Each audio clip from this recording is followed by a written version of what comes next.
Assalomu alaykum aziz vatandoshlar, hurmatli musofirlik qadrdonlar. Yangi aviakassa ochildi Sankt-Peterburg shahrida. Samo aviakassasi.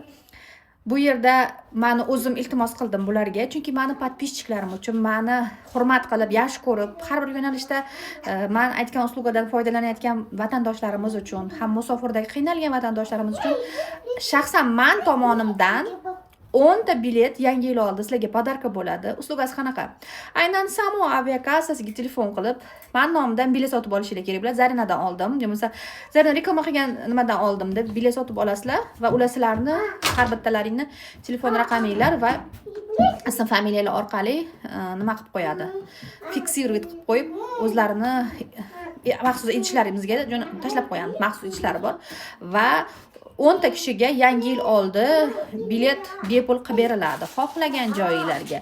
Xohlagan joylarga deganda Maldivga emas, O'zbekiston, Tojikiston, Qirg'iziston, Qozog'iston, shu aytsangi davlatlariga yoki O'zbekistondan Rossiyaga kelish bo'lsa, oldindan demak, sizlar xizmatdan foydalansanglar bo'ladi.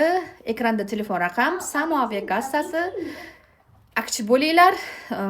Peterda nomer 1. Men yaqinda bir ayol qiynalgan video qo'yganimda bekarga bilet qilib beraman deb o'zlari tashabbus bilan chiqdilar va Rossiya hududidagi aynan qiynalganlarga bir martalik tekin yordam elchixona bilan hamkorlikda qilib berishadi ham.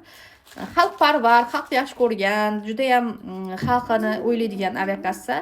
O'shaning uchun tavsiya qilaman.